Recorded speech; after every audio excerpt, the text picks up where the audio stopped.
and welcome to Visibility Unlimited and Visibility Unlimited Spotlight, the video portion of the podcast, Visibility Unlimited. I'm Leslie Short, your host and the owner of the Cavu Group. Today's interview is going to be a little bit different than my past interviews, so I really would hope that you would sit back, watch, or listen and really take in this conversation. I have had the opportunity in this last year to meet Myles Cabbagestalk.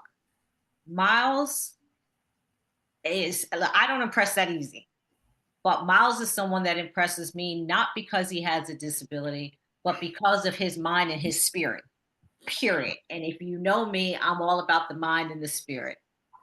Myles and I have begun our own relationship. I know his mom and I know his aunt, but whenever I say I've spoken to Myles, they be like, wait, what? What happened? I'm like, we don't need you.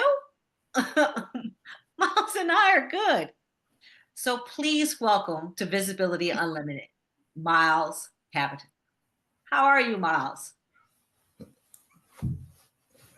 Good. Just love that. And I will let my listeners know that Myles will also be using his device that we'll get into a little bit later that will allow you all to understand him a little bit better. I am also learning how to understand as we usually type to each other. So, Myles, I titled this interview, I Am Not My Disability, because you are really not your disability. Can you share about yourself? Who are you?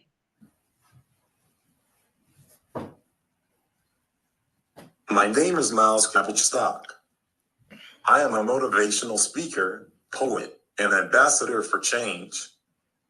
I was born with cerebral palsy, but I am not my disability. Cerebral palsy affects my muscles and hand and eye coordination.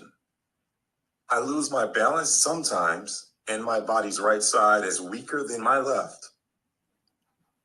I believe that not that I can't do in life. Oh, I love that. There's nothing you can't do in life. That is absolutely right. There are so many people that sit back and say, I can't do. And you are someone that says, I can and I will do. I really wanted to end this year with all that's been going on and everyone saying, I can't do and I won't do, with someone that is doing. So I appreciate you taking the time to speak with me today. Can you tell me more about the app you're using?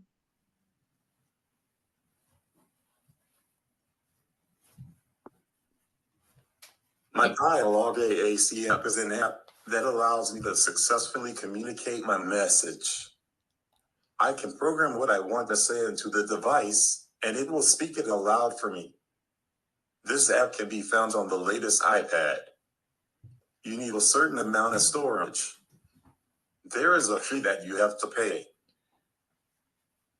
So it's not a free app. There is a fee that you have to pay. Yeah. And it's only available on the new iPads now? Yes. Mhm.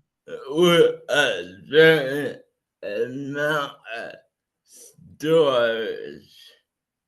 It's in the App Store. So that is for anyone that's looking and want to know, this is the AAC Dialogue App.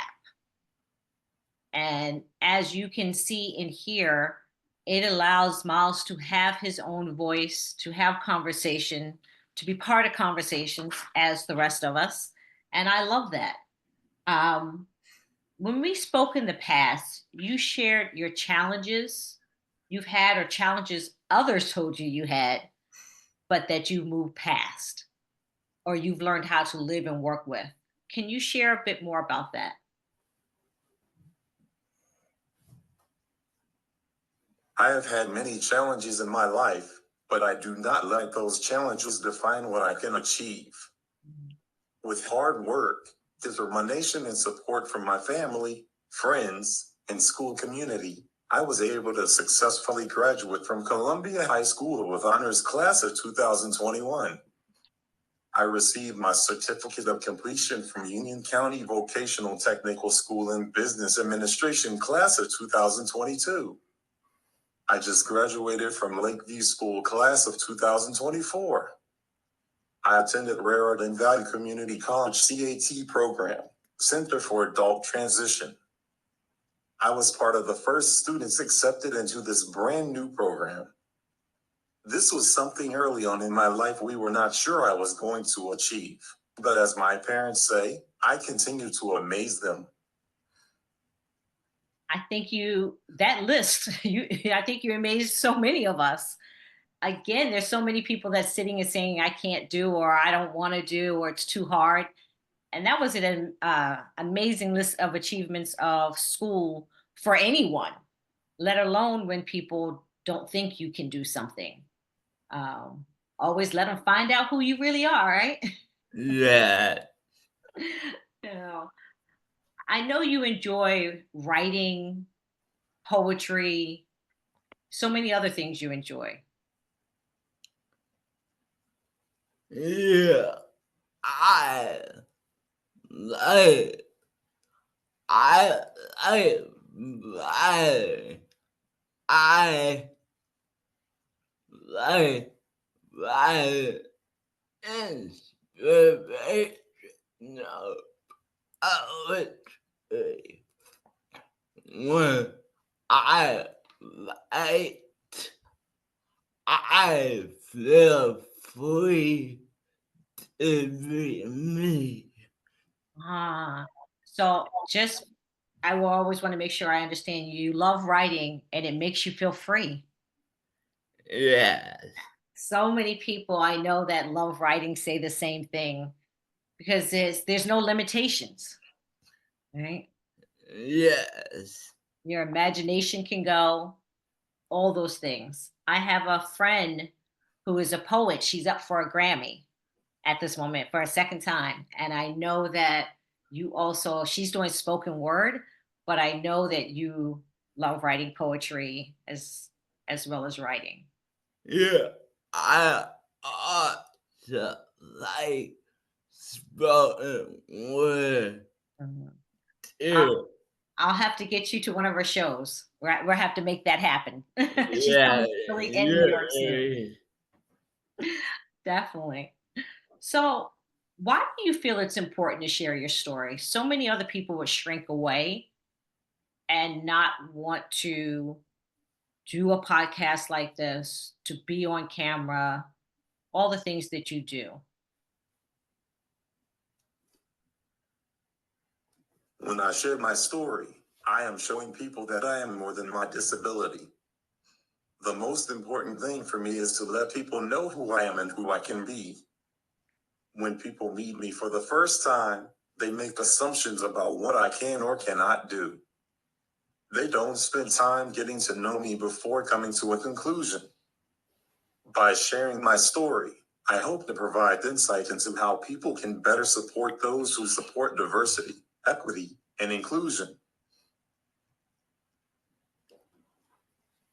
I want you to understand that we don't have special needs.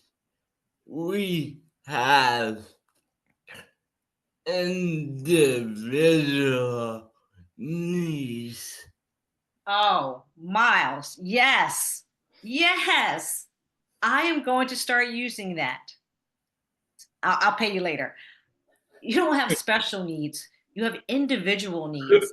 And I think that is so important as we speak about disabilities, not to group everyone that has cerebral palsy doesn't have maybe everything that you have, or someone that is deaf, or whatever disability, sight seen and unseen. One, don't assume, right? And two, You have individual needs. There are things that are going to work better for you that may not work as well for someone else, and vice versa.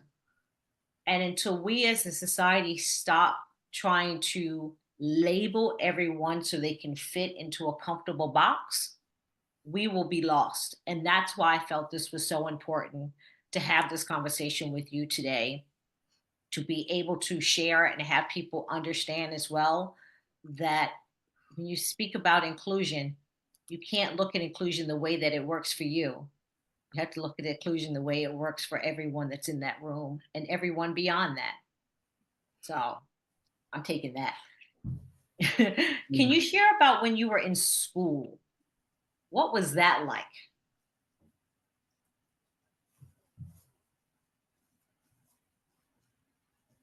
From elementary school to high school, I had wonderful teachers who wanted me to succeed. Whenever I needed help, they were always there for guidance. I have a teacher who did not give me the support that I needed, and this made it hard for me to get the best support in the class. Yes, when you have a teacher that doesn't support you, it makes it so difficult when you don't have a disability. Add on the fact that you have a disability and they know that they have someone in class with a disability and still don't support. I can't only imagine what that was like for you. And the fact that teachers, maybe all of them, are not equipped to have someone with a disability in class, there should be someone within that school system, within that classroom, to assure that you get what you need. And better yet, the way that we review all students, that each of them have to be looked at as individuals within that classroom, and you do the best to support them. Okay. I have nothing compared to the way that you had to deal with, but I also had a teacher that absolutely did not support me. And she wanted no parts of the career that I had earlier as a dancer. And she kept saying, "There's no such thing as that. There's no such thing as a black ballerina. Stop dreaming." She would always say, "Stop dreaming." Well, I dreamed all the way to a career, as you have proved to that teacher. You have dreamed all the way into what you're doing now and the success that you're having now. So I love that. I know we spoke before. What does inclusion mean to you, though?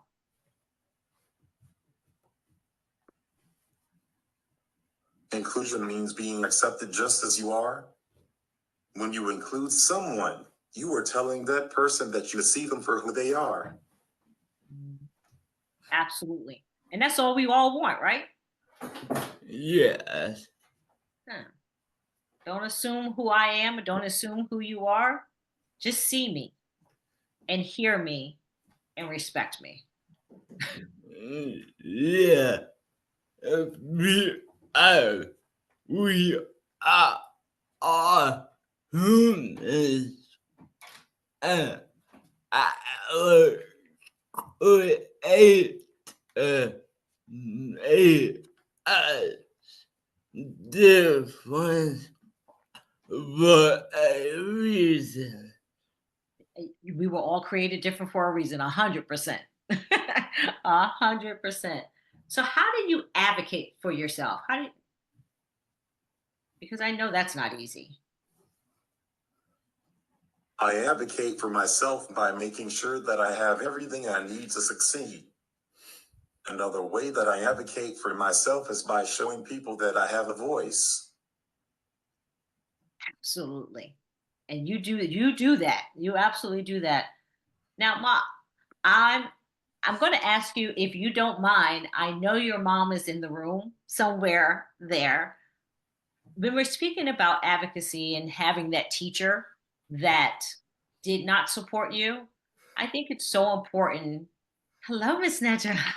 Hello. That if you could share, what was that like, having to advocate for your son?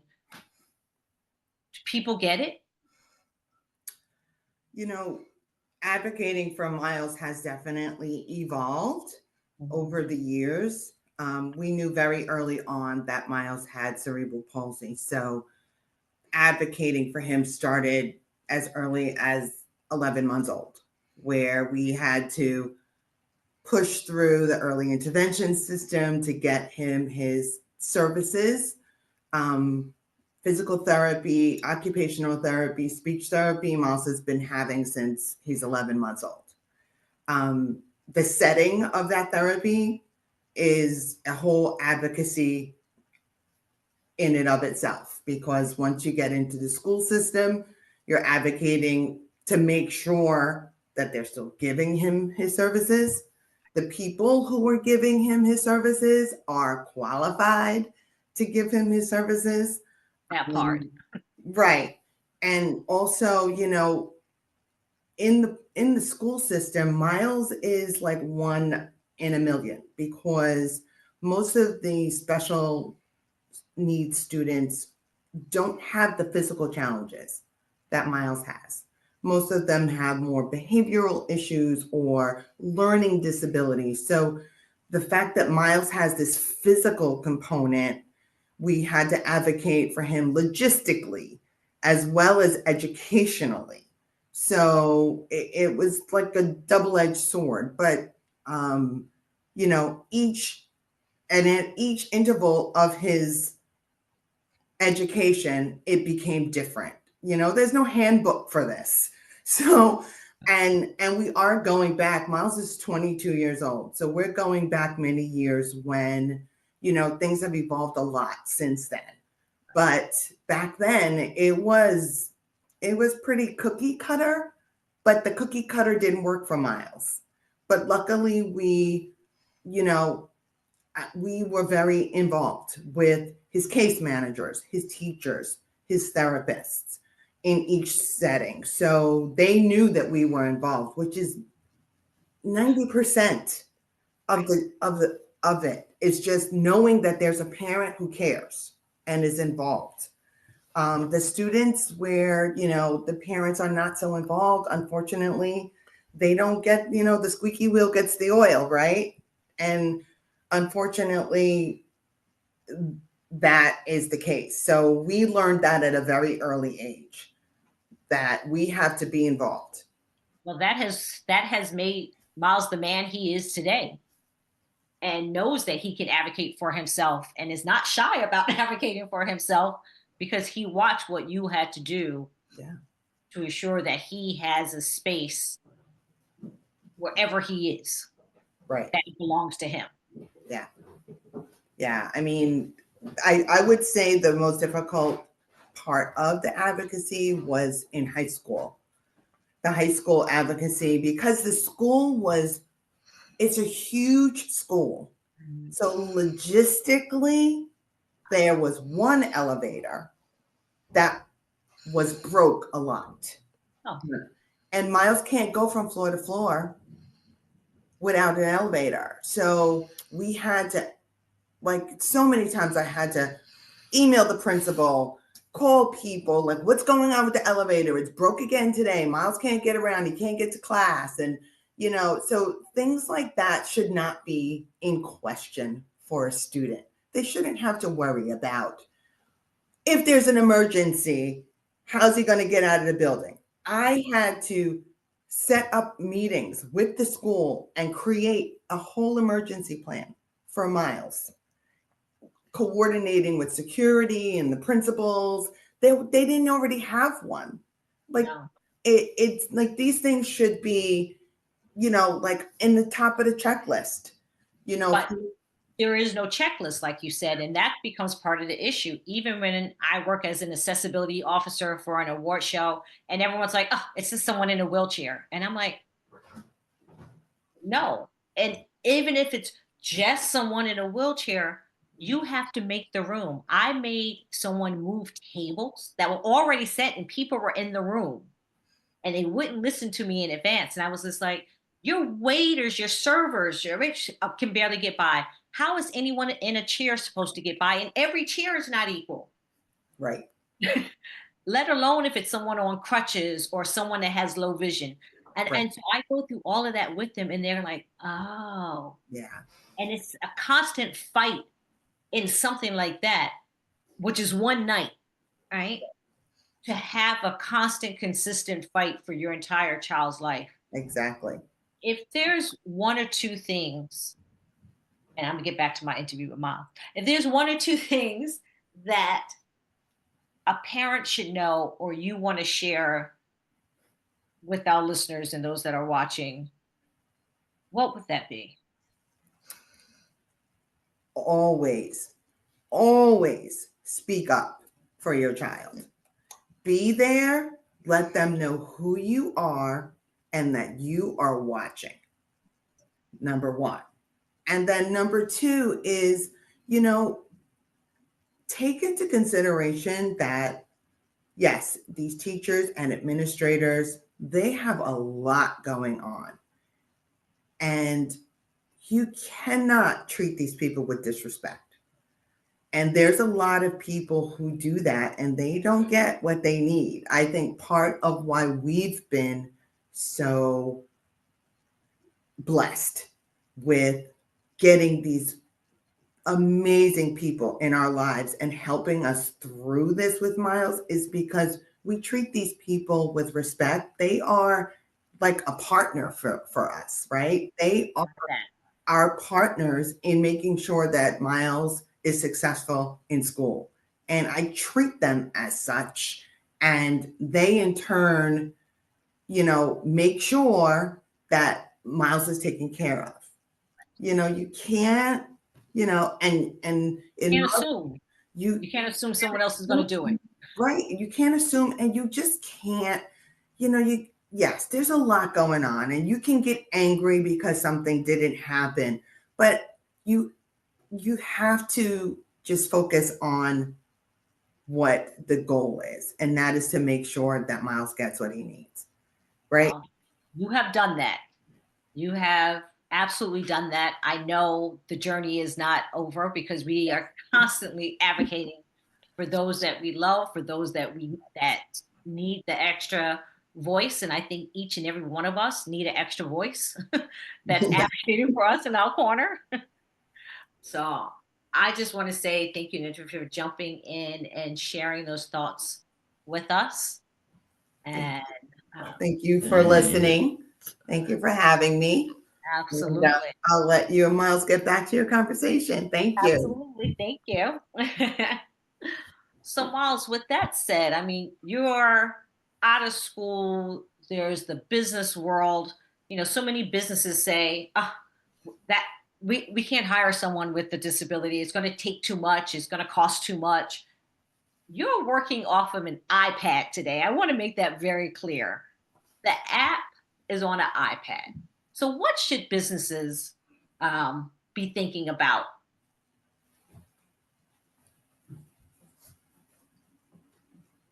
Finding gainful employment is a challenge. I hope that one day there will be more opportunities to make this easier for the disabled community. When hiring, employers should ensure that the workspace is an inclusive environment for people with disabilities. We need support to thrive in the workplace. If we don't have the right support, we cannot do the job to the fullest. In school, I have IE and IE. I get my vacations, and if is when someone like me is looking for a job that, in my opinion, the company should be willing to modify the work for you. When I was in school, I used to volunteer at the library once a week with my job coach and my boss, who worked at the library, was nice, and she was able to modify the work for me. I love that. It's about taking the moment and figuring out how you can modify for someone, that someone is bright and brilliant and ready to work, and you were blessed to have a good boss that modified it for you at the library. And I think sometimes when people think, oh, corporate America, it's not possible, I think it's possible in any sector. uh, are you going to be on a construction site? Maybe not on the site, but maybe inside where you're handling something else that's coming in. And so I think we have to think beyond the imagery of what an office looks like or a worker looks like or what work can be, and allow to, as you said before, be inclusive in looking at an individual for a position and understand that it may be modified. The fact that I know some people want to get rid of working from home or remote working, I don't think we're ever going to get rid of that. And so I still think there's a way that if someone can't always join a company, that they can still hire someone that has a disability. But with that, make sure they're always included as part of the team and that they can show up every day and be part of the team. Yes. Individual. So I know that you're like, forget corporate America a little bit.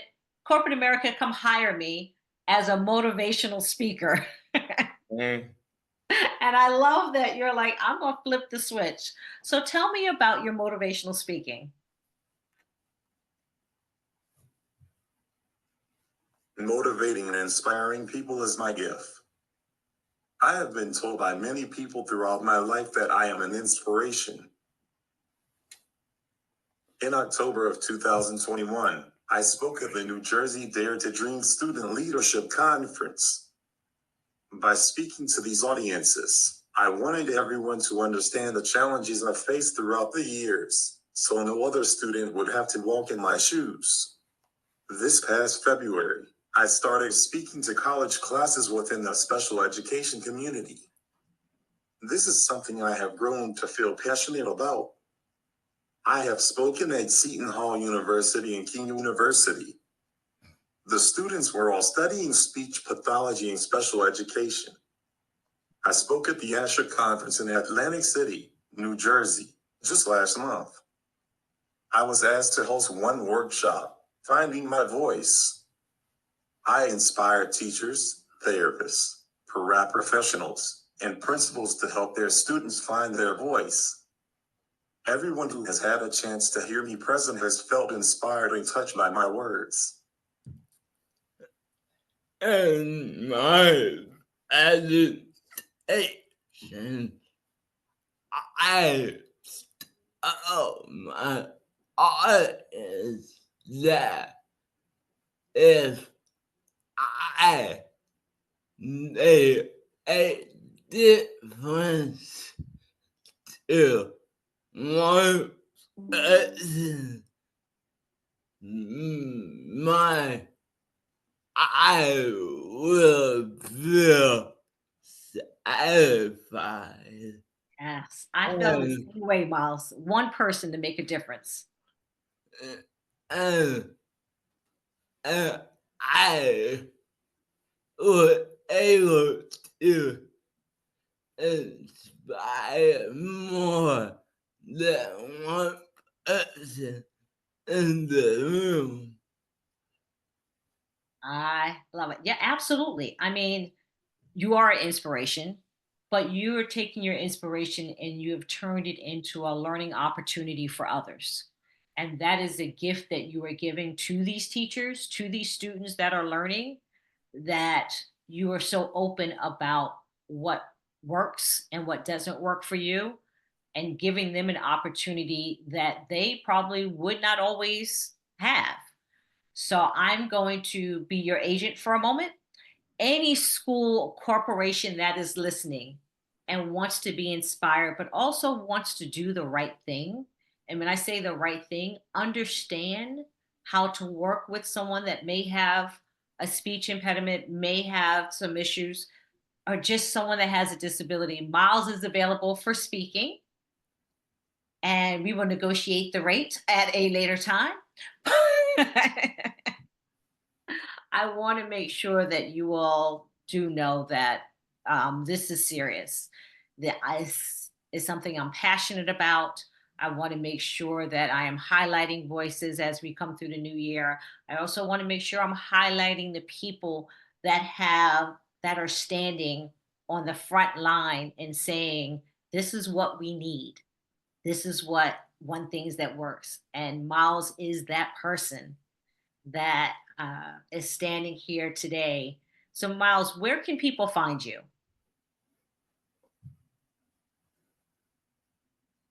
To connect with me, you can visit my website, www.am-mdc.com. There you can find my Instagram and LinkedIn accounts. If you want to connect with me, you can message me on LinkedIn. And you are quick answering back on LinkedIn. You absolutely can. That is great. I will make sure that I put up as well your website and your LinkedIn. Make sure that I have all the correct ways for people to get in touch with you. Myles, I can't say thank you enough for taking the time to honoring me with doing this podcast today. You are a joy. Uh, I always love connecting. I always love seeing what you're doing, where you are, where you're speaking. You move more than I do. And I wish you the best of luck in the new year. Thank you actually for having me on. Yeah, I, this was a great last engagement. I was time for. Absolutely. Thank you. And you can stop calling me Miss Leslie. That makes me feel old. Uh,